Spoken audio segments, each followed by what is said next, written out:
देश के तमाम संस्कृति कर्मियों को मेरा सलाम।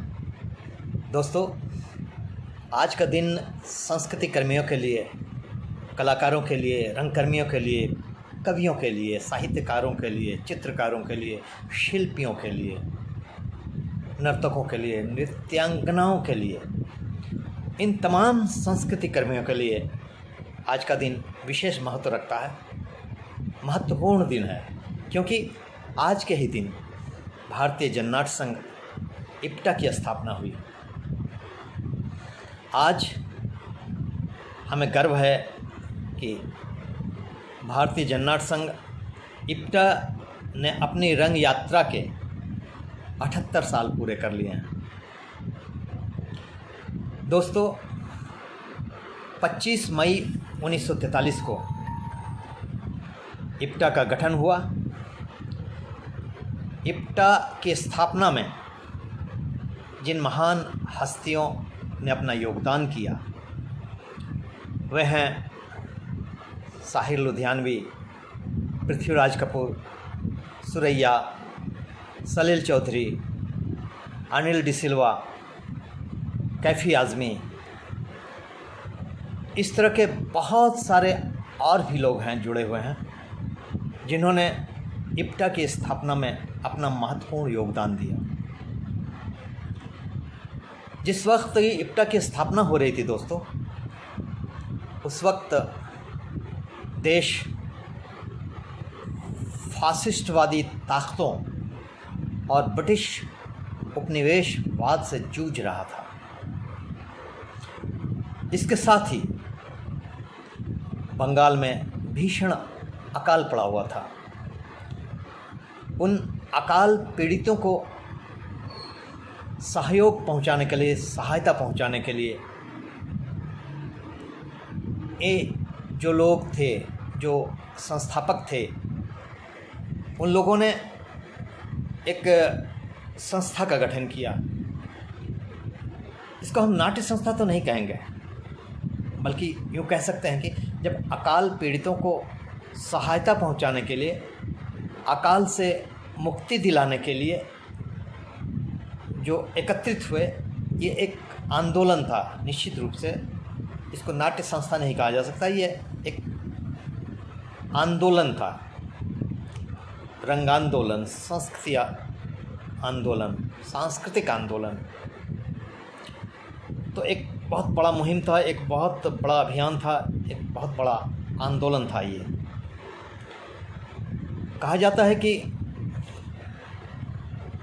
इतना भीषण अकाल था कि लोग दाने दाने को मोहताज हो गए थे।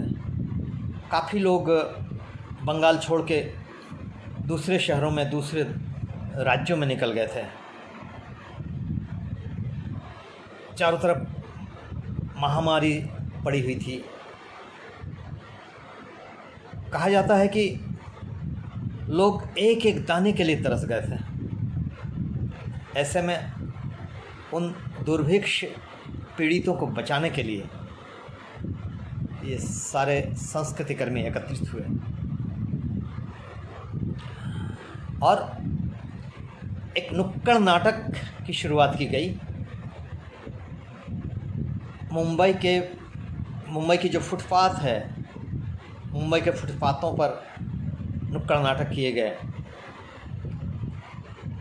भूखा बंगाल, उसमें वामिक जौनपुरी साहब का एक गीत भी था, भूखा है बंगाल रे साथी, भूखा है बंगाल।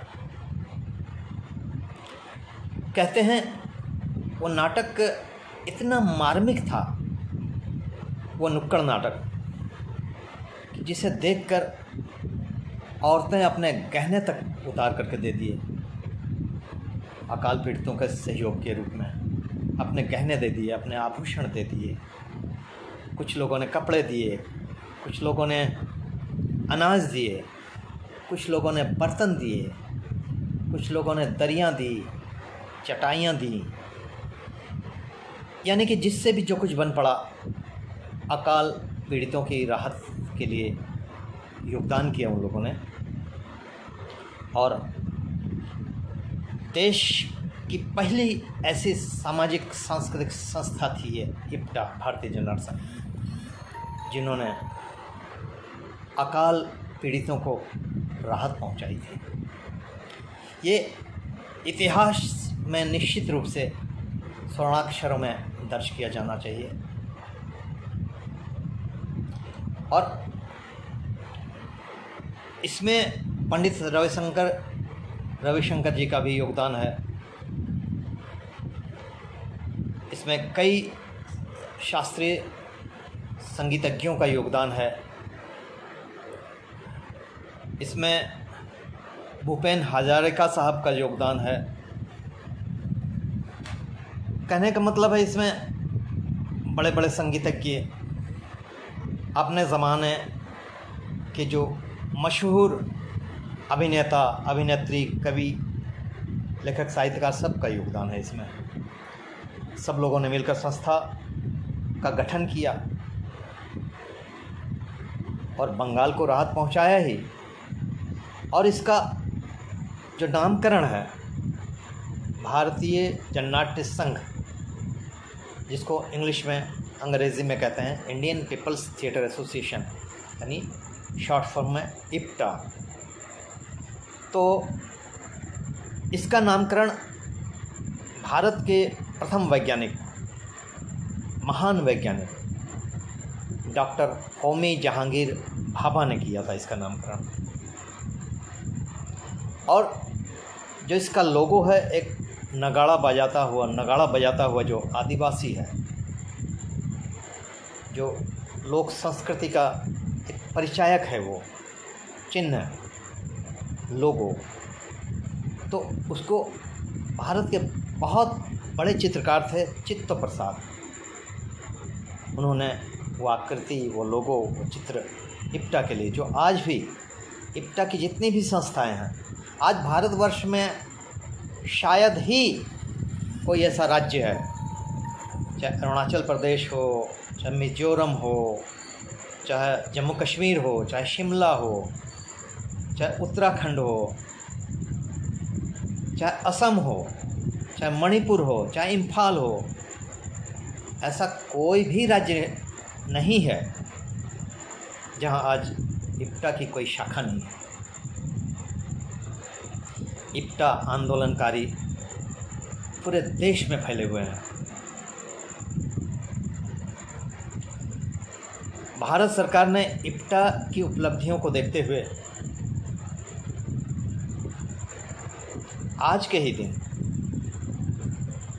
1994 में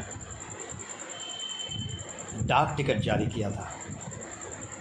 ये बहुत गर्व की बात है इप्टा के लिए भी, तथा अन्य संस्कृति कर्मियों के लिए भी, अन्य संगठनों के लिए भी। तो इप्टा का जो उद्देश्य है, जो उसके उद्देश्य के रूप में जो रखा गया जो मूल वाक्य है, वह है कला कला के लिए नहीं बल्कि जीवन के लिए है। तो इप्टा के जो रंगकर्मी हैं, विशेषकर इप्टा के रंगकर्मी एक नया जीवन देने के लिए, मुरझाए चेहरों को खिलाने के लिए, शोषण विहीन, भ्रष्टाचार विहीन समाज और राष्ट्र के नवनिर्माण के लिए अपना योगदान करते हैं।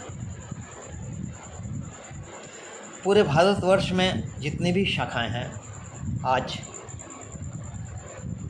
एक शांतिपूर्ण राष्ट्र के लिए भूमिका निभाते हैं। नुक्कड़ नाटकों के ज़रिए,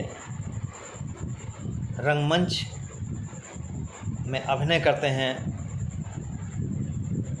गीतों के ज़रिए, संगीत के ज़रिए लोगों में जागरूकता फैलाते हैं। इसी क्रम में चाईबासा इप्टा का भी गठन हुआ। दोस्तों, 1 अगस्त 1985 को उस वक्त मैं सिविल कोर्ट चाईबासा में बतौर अधिवक्ता मैं कार्यरत था और उसी दौरान मैंने इप्टा की चाईबासा इकाई का गठन किया था। उस दौरान टाटा कॉलेज के प्रोफेसर अरुण कुमार और प्रोफेसर रतनलाल अग्रवाल ने काफ़ी सहयोग किया।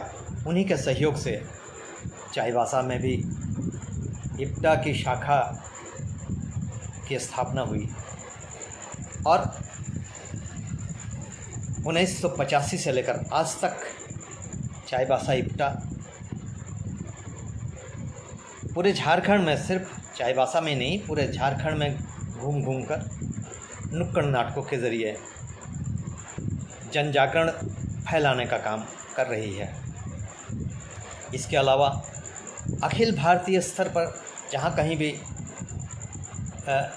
नाट्य सम्मेलन होते हैं वहाँ शिरकत ज़रूर करती है। दोस्तों, आज भी चाईबासा इप्टा में बहुत सारे रंगकर्मी जुड़े हुए हैं। आज शिक्षा के ऊपर, चाहे डायन प्रथा को ख़त्म करने को लेकर, चाहे पेड़ों की कटाई से जो हानि होती है उसको अपने नाट्य का विषय बनाकर, या सड़क सुरक्षा को लेकर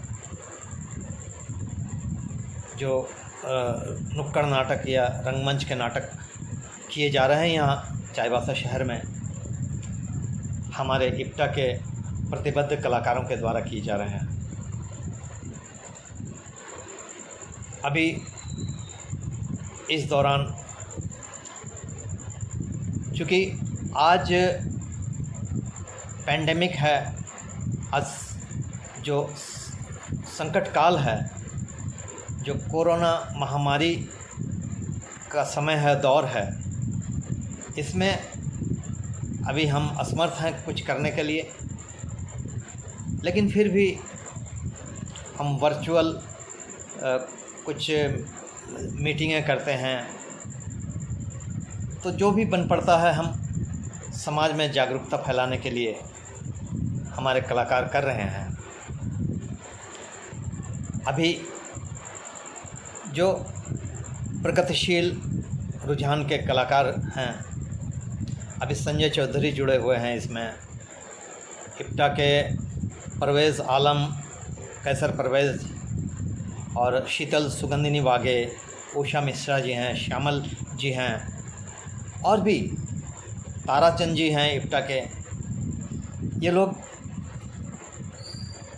यहाँ के लोगों को जागरूक करने के लिए, इसके उद्देश्य से लगातार नुक्कड़ नाटक कर रहे हैं और हम करते रहेंगे। आज के दिन संस्कृति कर्मियों के लिए, तमाम संस्कृति कर्मियों को ये दृढ़ विश्वास के साथ मन में ये भाव जगानी चाहिए, ये भावनाएं आनी चाहिए कि हम नाटकों के माध्यम से, संगीत के माध्यम से, कला के माध्यम से किस तरह से एक भ्रष्टाचार विहीन राष्ट्र का निर्माण कैसे करें, एक शांतिपूर्ण समाज का निर्माण में हम कैसे आगे आएं। इस सपने को लेकर सदा कार्य करते रहें। बहुत बहुत धन्यवाद।